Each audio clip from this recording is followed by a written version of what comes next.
O precursor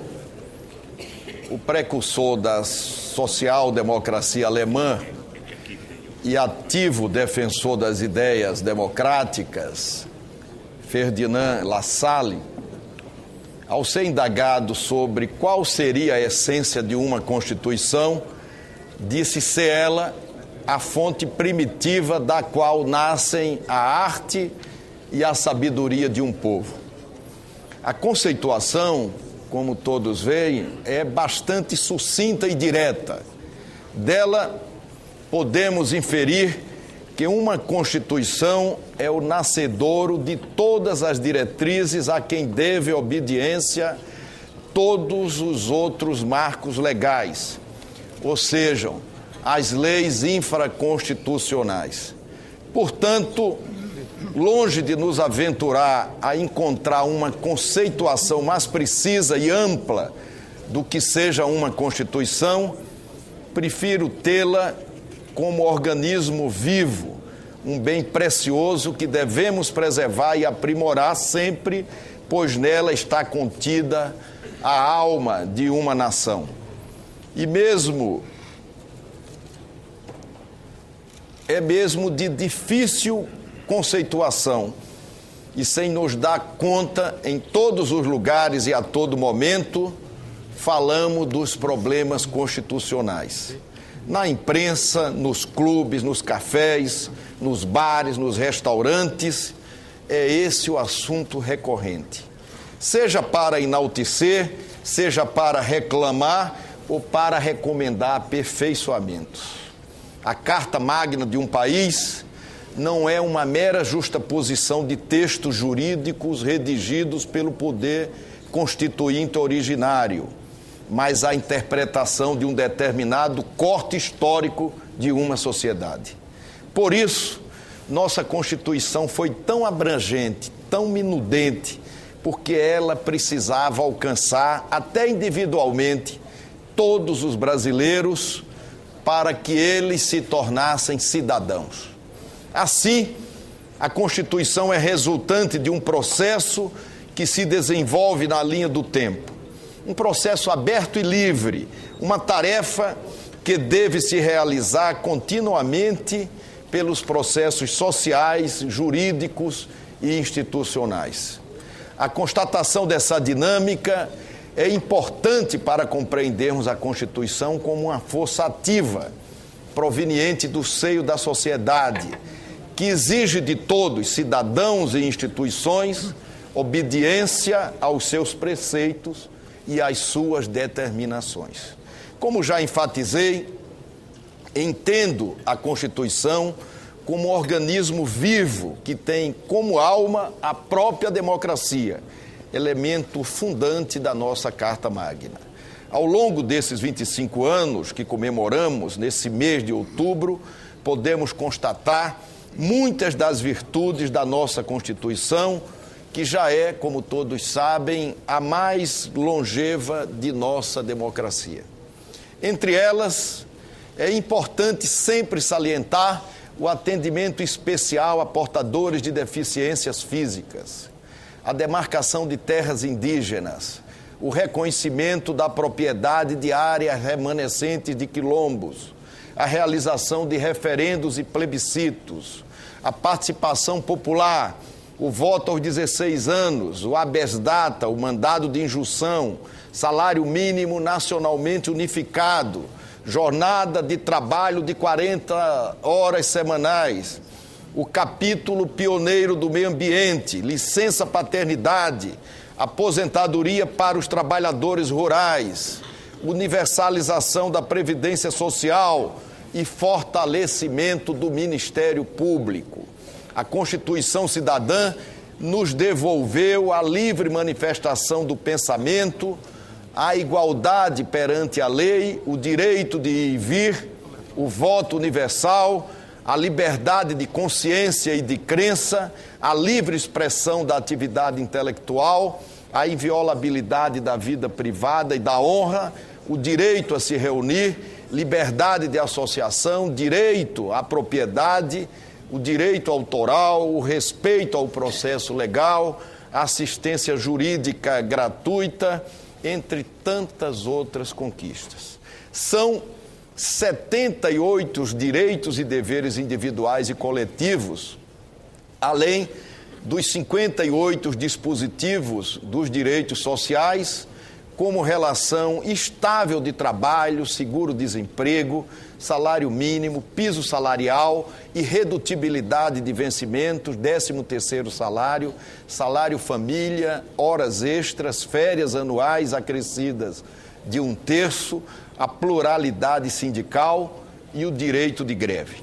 Muitas dessas conquistas, como todos sabem, tornaram-se realidade com o trabalho dos congressistas que nessas duas casas, presidente Henrique Eduardo Alves,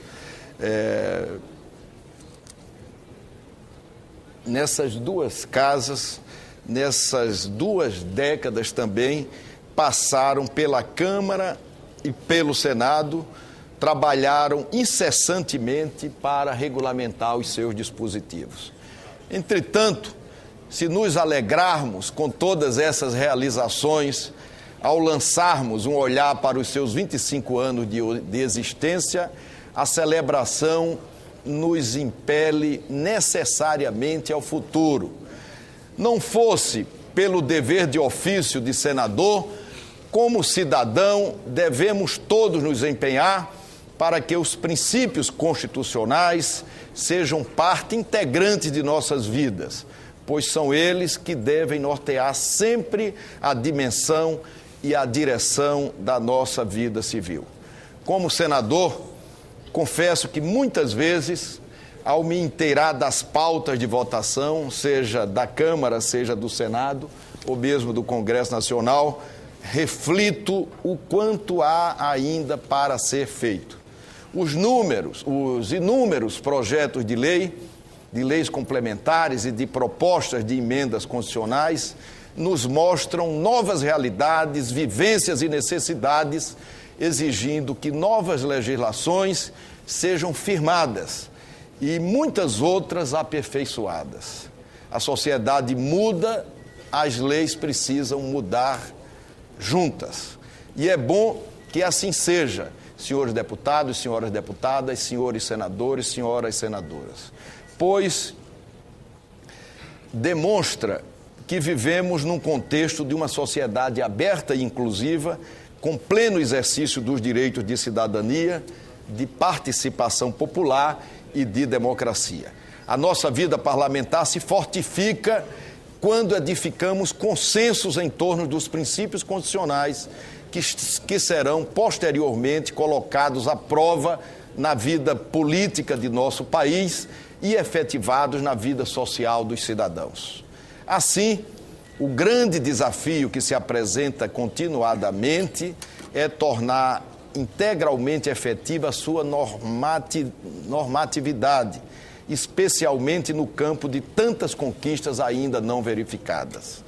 Entre tais, como o fim da pobreza, a inclusão social, a completa satisfação dos direitos sociais e a eliminação de todo tipo de discriminação. Desde a sua promulgação, vivemos um consenso quais são os nossos direitos fundamentais. Urge agora garantir aos brasileiros a satisfação de seus direitos.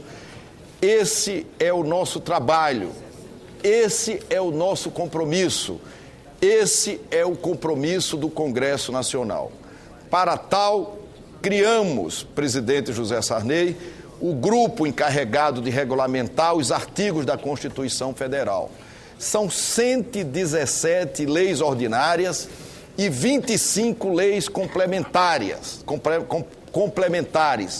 Dentre elas, a regulamentação do direito de greve ao servidor público, 20 anos depois ainda não foi regulamentada.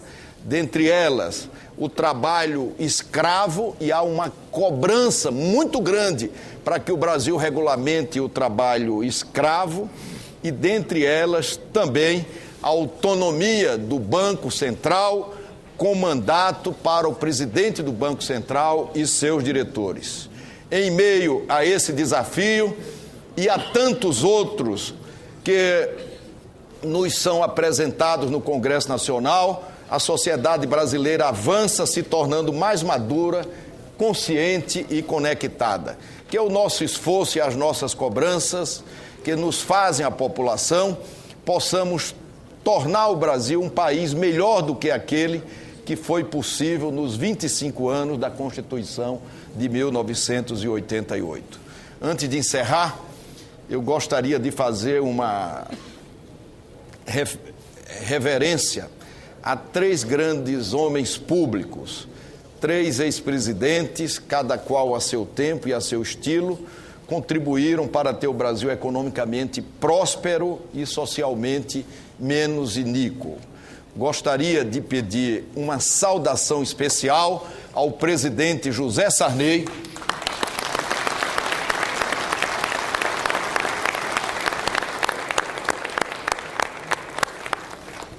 ao qual devemos e deveremos sempre esta referência por ter convocado a Constituinte.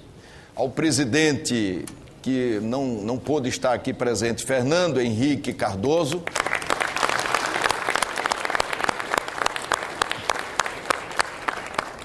um grande democrata, do qual tive a honra de ser seu ministro, e ao presidente Luiz Inácio Lula da Silva,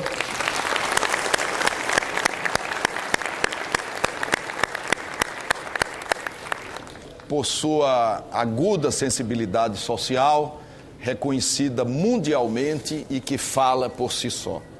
Gostaria ainda, antes de finalizar, de fazer uma saudação ao mestre da paciência e da conciliação, Bernardo Cabral,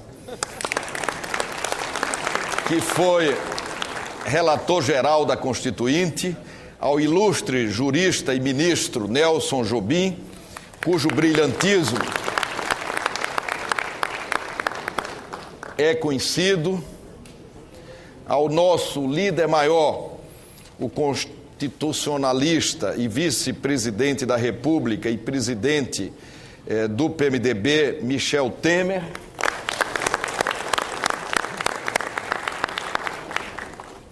e ao meu amigo e presidente da Câmara dos Deputados, deputado Henrique Eduardo Alves. Do mesmo modo, saúdo todos os atuais senadores que foram constituintes por suas indispensáveis contribuições. Saúdo também a Fafá de Belém, que em nome dos artistas foi homenageada, dos artistas que ajudaram na mobilização e na travessia, e cumprimento esse grande jornalista, Rubem Azevedo Lima, exemplo de ética e dignidade jornalística, também simbolizando uma homenagem a todos os jornalistas, a todos os profissionais de comunicação que levaram para o mundo a revolução que o Brasil desenvolveu dentro dos corredores do Congresso Nacional. Muito obrigado a todos.